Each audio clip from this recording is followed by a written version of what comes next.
Magandang araw, kami ang Group 6 at ang aming paksa ngayon ay ang pagsasalaysay. Ako si Elisha Daniel A. Lumungsod kasama ang aking mga kagrupo.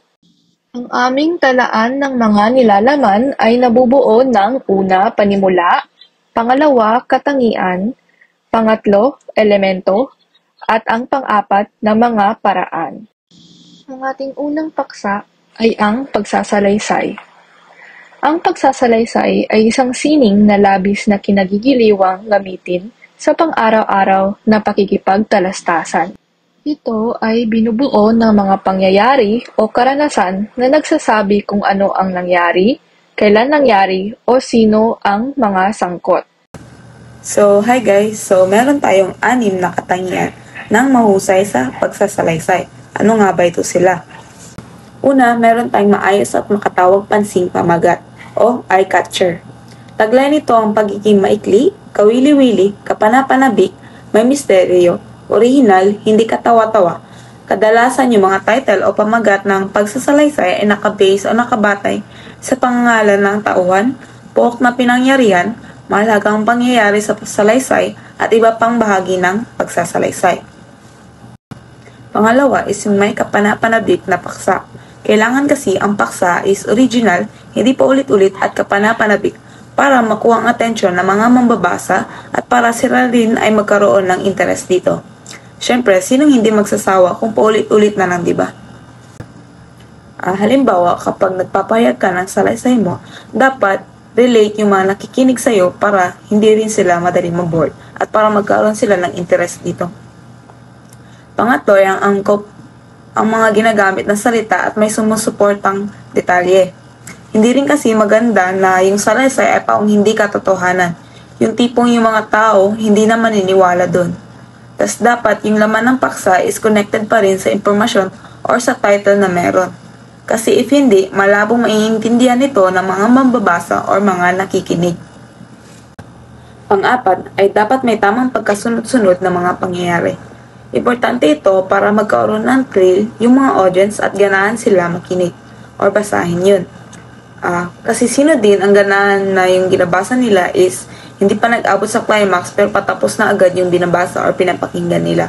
O diba boring? Nakakatulong din ito para maiwasan malito yung mga audience at mainit. Panglima is may kasukdulan. Ang kasukdulan is yung pagsasalaysay na nakakaagaw atensyon at nakakabihag ng damdamin ng audience. Or ito yung ginasabi na climax. Pag wala ito, kay boring at walang thrill kasi madalas na ito yung pinakakaabangan na part ng mga audience, kaya importante rin ito. Huli ay ang magandang wakas at nakakapukaw ng damdamin. Ang isang magandang wakas is yan yung hindi predictable, yung ending. Kasi di ba may mga salaysay na simula pa lang, ma-predict mo na kaagad kung ano yung ending. Tas parang wala ka ng thrill na basahin ito hanggang sa huli kasi nga na-predict mo na yung ending. Dapat din na may magandang aral ka na makukuha dito. Next is meron tayong elemento ng pagsalaysay. Unang elemento ng pagsalaysay ay yung tauhan or yung characters. Ito yung mga pangunahing karakter sa kwento. Ang mga karakter ay sila yung mga nagbibigay buhay at personalidad sa kwento. Sila rin yung nagpapakita ng damdamin, kilos, at pangarap ng bawat isa. So meron tayong dalawang pangunahing tauhan at yun ay ang protagonist at antagonist. Ang protagonist, sila yung bida at ang pangunahing tauhan ng kinakailangan sa kwento. Siya ang center ng mga pangyayari at sa kanya nakapokus yung audience.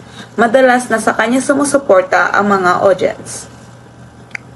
Naniniwala ba kayo na ang bida ay hindi na mamatay? Ako, oo. Kasi kung mamatay ang bida, ano pang silbi ng kwento, di ba? Next is yung antagonist o yung tinatawag nating kontrabida ng kwento o salaysay. Ito yung pangunahing tao na nagbibigay hamon sa bida. Ang kontrabida ay yung nagbibigay pagitan sa bida at siya yung nagbibigay conflict sa kwento.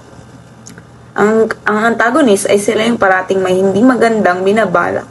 Ngunit, ang sabi ay hindi lahat ng antagonist ay masama. Katulad nung sa Phineas and Ferb na si Dr. Doofenshmirtz. Di ba hindi siya masama? Si Muhammad Amir Pigamad ang mag-uulat sa pangalawa at pangilimang elemento ng pagsasalaysay. So, ang pangalawang elemento ng pagsasalaysay ay ang tagpuan. So, tagpuan o setting. So, ipinapakita nito ang oras at lugar kung saan naganap ang kwento. Ang tagpuan ay mahalaga para ma-establish yung konteksto at pagbuo ng atmosfera.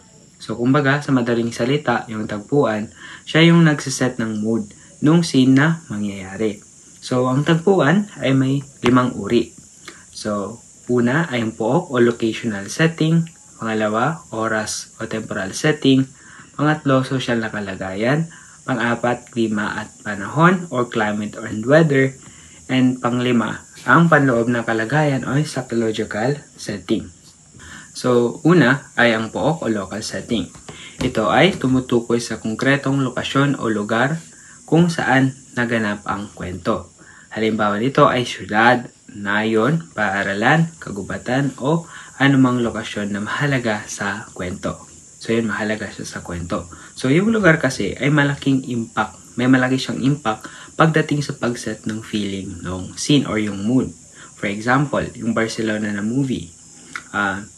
Bagay yung Barcelona na lugar sa ambient na gustong ipahiwatig ng direktor, which is yung maging romantic yung movie. Sa another example is yung Batang Quiapo. Sa Quiapo na lugar. Nababagay siya sa gustong ipresenta ng teleserye na tungkol siya sa palabas na mga siga, maraming away, at mga bakbakan. Pangalawa ay ang oras o temporal setting. Ito ay tumutukoy sa panahon o takdang oras kung kailan naganap ang kwento. Maaari ito ay nakabase sa kasalukuyan, nakaraan, hinaharap. Ang temporal setting ay napapakita ng kahalagahan ng panahon sa kwento. So, yung oras, for example, is yung sa mga breakup scenes, sa mga movies. Di ba usually, gabi, yan nagbre-break. At the same time, umuulan ba yan? Kasi, pag gabi, mafe-feel nung tayo manonood, yung atmosphere ng scene. Tapos, dagdagan mo pa ng ulan, mafe-feel mo talaga yung emotions ng mga aktor na malungkot talaga. Pangatlong uri ng tagpuan. So, social na kalagayan o social setting. So, pangatlong uri ng tagpuan ay ang social na kalagayan o social setting. Ito ay tumutukoy sa kasalukuyang kalagayan ng lipunan o lipunan kinabibilangan ng mga tauhan sa kwento. Ang social setting ay nagbibigay ng kaalaman tungkol sa mga ugnayan at kultura ng mga karakter sa kwento. So, for example, sa Batang Quiapo, yung lugar kung saan nagaganap yung scene is squatter, mostly. So, gina-emphasize na yung bida sa kwento is laking hirap. Para magkaroon ng konteksto, bakit ganun ang asal ni Tanggol, bakit siya basagulero, bakit siya siga. Ginagawa ito para bumagay sa karakter. Pang-apat na uri ng tagpuan ay ang klima at panahon o climate and weather. So, ang klima at panahon ay maaaring magdulot ng epekto sa kwento. Halimbawa, isang kwento na naganap sa gitna ng malupit na bagyo o mainit na tag-init ay maaaring magdulot ng iba't ibang pag-atake sa mga tauhan. So, yun na yung sabi ko kanina na mga breakup scenes. Usually maulan para talaga ma-emphasize ng scene yung lungkot, hinagpis, bighati, lumbay, lahat na. Mga ganon. Ang huling uri ng tagpuan ay panloob na kalagayan o psychological setting. So ito ay tumutukoy sa emosyonal na kalagayan ng mga tauhan. Ang psychological setting ay nagpapahayag ng kanilang damdamin, iniisip at takot. Same lang din sa iba uri. Ito ay para ma-emphasize yung mood ng scene at para may context ka na, for example, si bida ay galit sa isang karakter. So, if magtatagpo man sila sa isang scene, di ka magugulat ba't sila nag-away, or if malungkot yung bida, di ka magugulat ba't siya umiiyak. So, mga ganong bagay. Ngayon, ay ang pangatlong elemento ng pagsasalaysay, yung tunggalian. Ito ay tumutukoy sa pangunahing konflikto o suliranin na kinakaharap ng mga tauhan sa kwento. Ito ang sentro ng tensyon at drama sa pagsasalaysay. Ito ang pumapaksa sa pag-unlad ng kwento at nagbibigay ng interes sa mambabasa at manonood. So yun, sa tunggalian is yung nagbibigay ng buhay o thrill sa kwento, kumbaga. Kaya siya nakakapagbigay ng interes sa manonood o mambabasa kasi bilang mambabasa gusto mong malaman kung ano yung kasunod na mangyayari, kung mapapatay ba ng bida yung kalaban o siya ba ang mapapatay. Yung mga ganun na bagay na nakakapag-hook ng interes nating manonood. Under sa tunggalian, may tatlong pangunahing uri sa pakikipagtunggali sa isang kwento. So ito yung una ay tao laban sa tao, pangalawa ay tao laban sa kanyang sarili, at pangatlo, tao laban sa kalikasan o kapaligiran. So una ay tao laban sa tao, yung character versus character.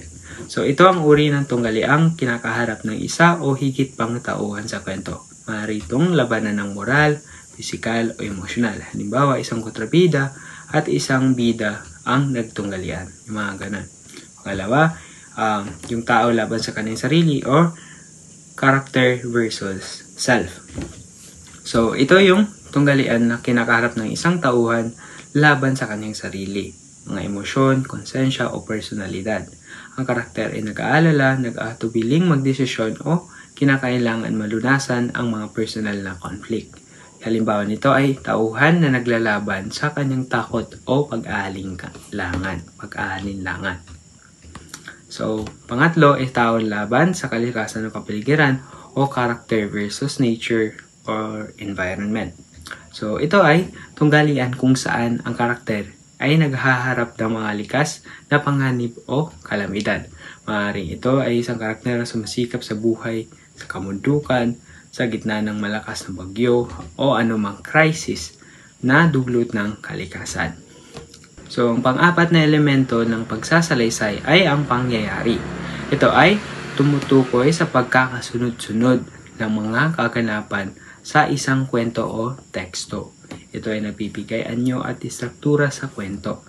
So, kinakailangan na may istruktura yung kwento upang masundan ng mambabasa at manunood. Kung saan na ba papunta yung kwento, so pangyayari ay binubuo o simusunod sa plot diagram. So, ano ba yung plot diagram? So, nilalaman niyan. So, una ay yung introduction. So, ito ang simula ng kwento. Kung saan ipinapakita ang mga pangunahing tauhan, ang setting, at ang pangunahing suliranin o tema ng kwento. So, usually sa introduction, yung scene ay nakabase siya sa nakaraan. Bali mag-start yung kwento, yung bata pa, yung bida, tas pinapakita doon kung anong nangyari at nagbibigay siya ng konteksto sa manunood kung bakit ganito, ganyan, bakit siya galit, bakit siya naghihiganti yung bida sa present time ng kwento. Mga ganun. Yung pangalawa naman is yung pag-ulad ng kwento or yung rising action. So, ito ang bahagi ng kwento kung saan unti-unti nang magiging mas komplikado o kawili-wili ang mga pangyayari. Dito makikita ang mga hakbang o pag-usbong ng plot o yung kwento. So, dito sa pag-unlad ng kwento, usually dito na mai-introduce yung mga bagong karakter. So, minsan pa si bida makakakilala siya ng guro na magtuturo sa kanya. So, usually sa mga powers na mga palabas, kilala siya ng guro na magtuturo sa kanya para lumakas siya. Tapos, yung iba naman, kung kaya mas lumalawak yung kwento dahil sa mga addition ng mga karakter. Pangatlong uri ay yung kasukdulan o climax.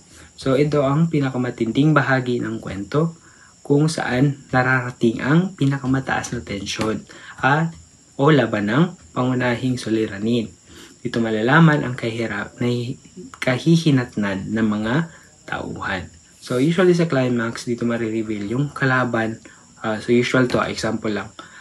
Marireveal yung kalaban pala nung bida all this time is tatay niya pala. Sa kanya nalaman na patay na niya yun, mga common na plot twist sa mga teleserye. So, yun, yung mga ganyan. Another is yung mga fight scenes. Dito na yan nagaganap sa tinatawag na climax.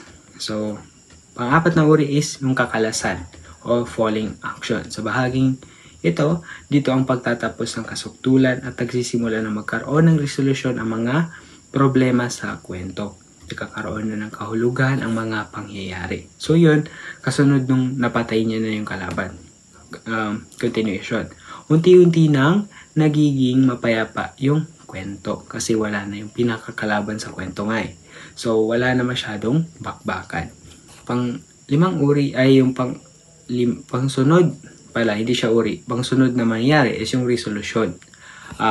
Ito ang pagtatapos ng kwento. Kung saan nagkakaroon ng pagsasaayos o pagsasaayos ng mga suliranin o kwento, nagbibigay ng kahulugan sa kabuuan ng kwento. So, yun na, nalaman na nung bida, yung mga sekreto ng kalaban, halimbawa. So, yung pang-anim is yung wakas, ang huling bahagi ng kwento kung saan inalahad rito ang huling pahayag o mensahe, dito na magwawakas yung kwento. So, ang panglimang elemento ng pagsasalaysay ay ang punto de vista o yung point of view. Ito ay tumutukoy sa pananaw o posisyon na nanoroon o ang mga nagsasalaysay sa kwento, yung mga narrator. Ito ay napapakita kung saan nagsasalaysay, kung paano niya nakikita ang mga pangyayari, at kung paano niya nauunawaan ang karakter at sitwasyon. So, ang punto de vista o point of view ay binubuo ng tatlong kategorya o aspeto. So, una is yung unang panauhan o yung first person point of view. Pangalawa is yung pangalawang panauhan o yung second person point of view. At pangatlong is yung pangatlong panauhan o yung third person point of view. So, sa unang panauhan, ang kwento ay sinasalaysay mula sa pananaw ng isang karakter sa mga tauhan sa kwento. Ito ay nakikita sa pamamagitan ng ako at kami. So, usually sa kwento is nasa viewpoint niya ng bida. So, sa pangalawang panauhan, ito ay uri ng pagsasalaysay kung saan ang kwento ay tumutukoy sa taong kausap o kinakausap. Ito ay gumagamit ng salitang ikaw o ka. Kung sa unang panauhan is ako, kami. Sa pangalawang panauhan is ikaw at ka. So, minsan naman, dito sa pangalawang panauhan is yung point of view ng mambabasa mismo. Hindi siya sa loob ng kwento. Pangatlo is yung pangatlong panauhan. Ito, ang kwento ay sinasalaysay mula sa pananaw ng isang di kaugnay na tauhan at walang kaalaman tungkol sa mga iniisip at nadarama ng mga tauhan. Sa madaling salita, ito ay tumutukoy sa pinag-uusapan, gumagamit ng salitang siya at kanya. So, sa third person point of view, usually dyan is yung may narrator sa kwento mismo. So, hindi siya kasali sa kwento, hindi siya karakter, but a narrator. Siya yung nag-i-explain sa mga komplikadong bagay. Kumbaga, nagre-remind sa mambabasa, kunyari.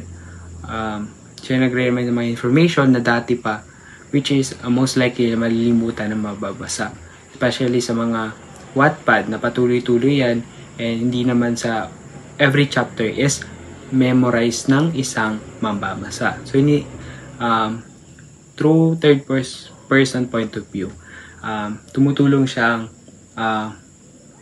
mag-recall ng mga impormasyon na importante sa scene o current na takbo ng kwento. Ang susunod naman ay mga paraan sa pagsulat ng pasalaysay. Mayroon tayong hakbang sa pagsulat ng salaysay. Ang pinakauna ay pagpili ng paksa. Ito ang unang mahalagang hakbang sa pagsulat ng salaysay. Kailangang ito ay maganda at kawili-wili. Bukod dito, mahalaga rin na ito ay napapanahon at may dalang pakinabang o kabutihan sa mga mambabasa. Sa pagsulat ng isang salaysay, mahalaga ang pagpili ng tamang paksa. Una, dapat na ito ay maganda at kawili-wili at nakakaakit sa mga mambabasa.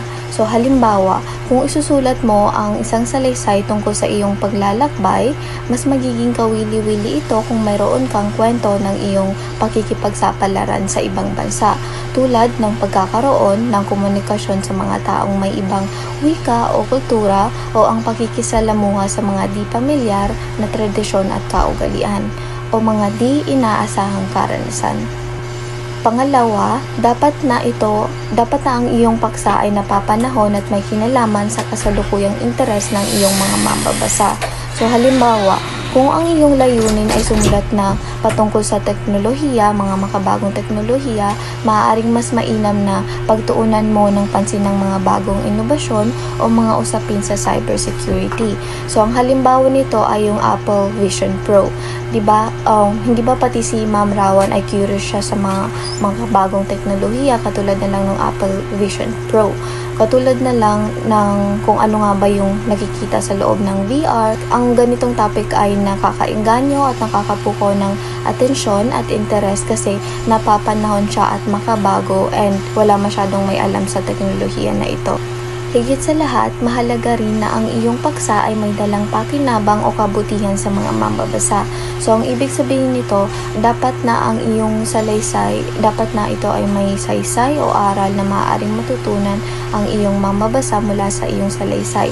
So, halimbawa, kung ang iyong salaysay ay patungkol sa iyong paglalakbay sa ibang bansa, maaaring magbigay ka ng payo o pagnilay-nilay na maaaring makatulong sa kanila o sa iba na gustong maglakbay din. So, ang halimbawa nito ay yung V-sign. So, sa ibang bansa, sa kanila, ay sa atin is like maaari siyang magbigay ng kapayapaan, di ba, peace sign, o di kaya simpleng ginagamit lang ito sa pagsiselfie. Ngunit, sa ibang bansa ay may ibang ibig sabihin nito. So, ang V-sign, kapag ang palad nito ay nakaturo like pabaliktad good, itinuturing ito na bastos na senyas sa ibang bansa, katulad na lang ng mga bansa na nagsasalita ng Ingles, katulad ng United Kingdom, Ireland, Australia, New Zealand at South Africa. So sa mga bansang ito ay karaniwang tinatawag na two-finger salute o simply giving the V's. So kapag nakabaliktad, bastos ang ibig sabihin sa kanila. Okay, yung hindi paggalang, pagmamataas o kabastusan, depende rin sa konteksto kung saan ito ginagamit. So, ang isa pang halimbawa nito ay yung heavy metal signs, yung ganito, or tinatawag na signs of horns or devil's horns. Sa mga European countries at South African countries kasama ng Italy, Spain, Greece, Brazil, Argentina at Colombia ay mayroon siyang kakaibang ibig sabihin. So, kapag pinakita mo ito sa harap ng ibang tao, ang ibig sabihin nito sa kanila ay sinasabi mo na yung kasintahan nila o yung asawa nila ay nag-cheat sa kanila. So, ang mga senyas na ito ay nakakatulong at nakakapagbigay payo na kapag nasa ibang bansa ka ay dapat we should be cautious sa mga ginagawa natin kasi maaaring may ibang ibig sabihin ito sa kanila. So, kahit na may kabastusan ito sa mga nabanggit na bansa, dapat natin tandaan na ang kahulugan at interpretasyon ng mga senyas na ito ay maaaring mag-iba-iba depende sa iba't ibang kultura at konteksto. So, maaaring maging bastos yun, pero sa atin, di ba, ang maaaring may iba siyang ibig sabihin tulad nilang no peace sign, ang ibig sabihin niya ay kapayapaan at tagumpay. So, sa madaling salita, ang pagpili ng paksa sa pagsusulat ng pasalaysay ay hindi lamang patungkol sa pagpili ng isang kwento. Ito ay patungkol sa pagpili ng kwento na may magandang mensahe, may kaugnayan sa kasalukuyang panahon, at mayroong mapupulot na aral ang mga mambabasa. So, kasunod naman nito ay ilan sa mga dapat isaalang-alang sa pagpili ng paksa. So, meron tayong pinakauna, kaawilihan ng paksa. So, dapat ay likas na napapanahon, may mayamang damdaming pantao kapag napanabik na kasukdulan, na ibang tunggalian at may malinaw at maayos na paglalarawan sa mga tauhan at tagpuan.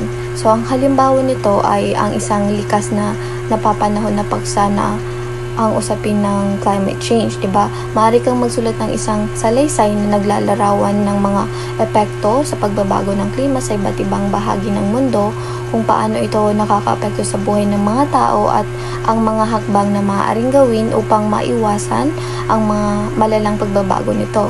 So, dapat may kasamang kwento ng mga tao na direktang naapektuhan ng climate change at kung paano nila hinaharap yung mga hamon na ito.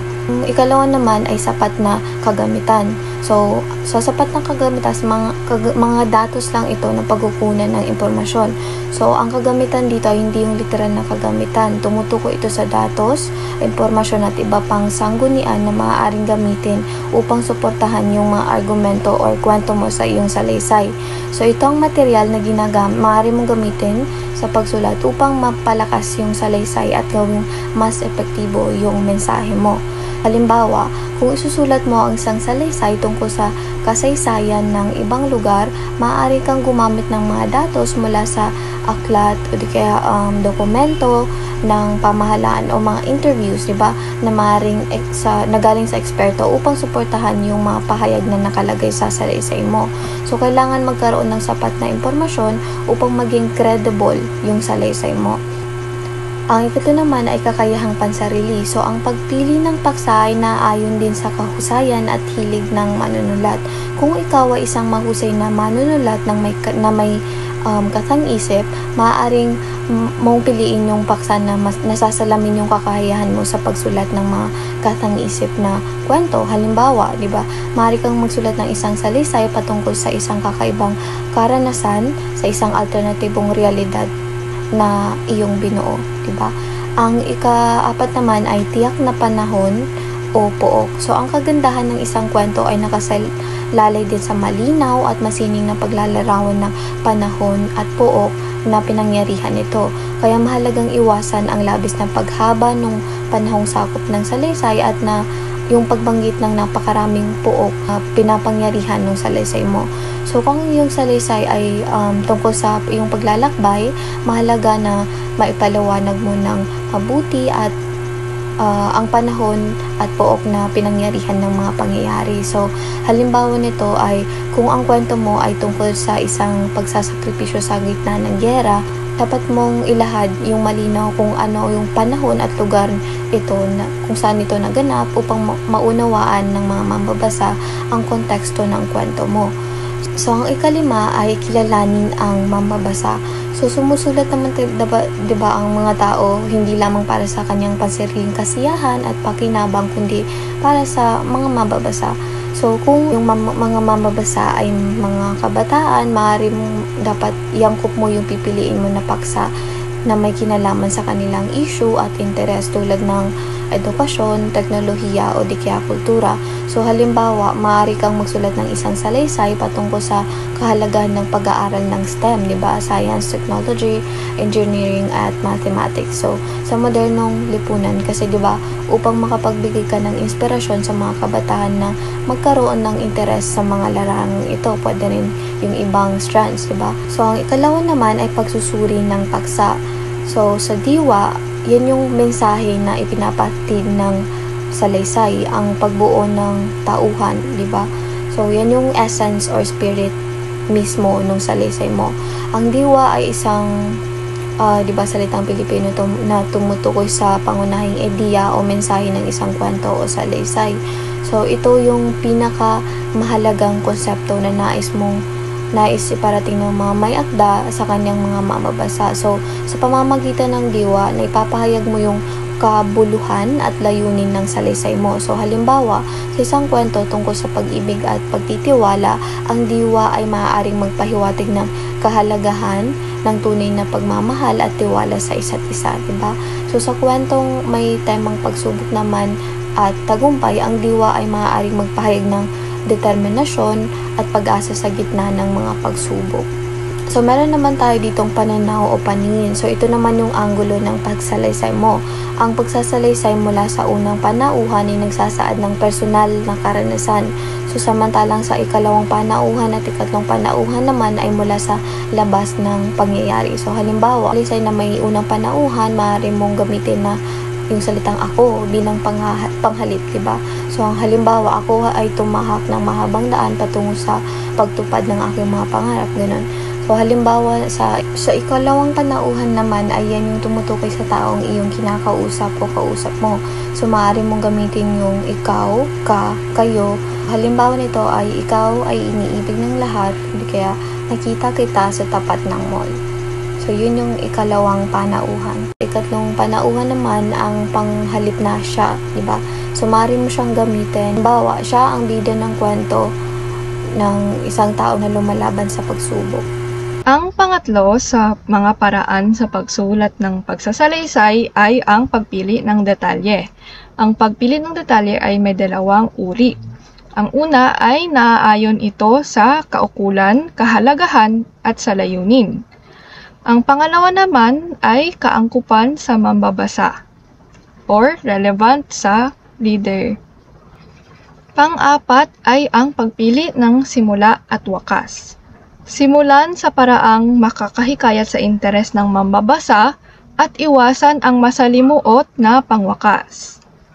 Panglima, ang kapanahunan. Iangkop ang mga pangyayari sa panahon na angkop sa salaysay.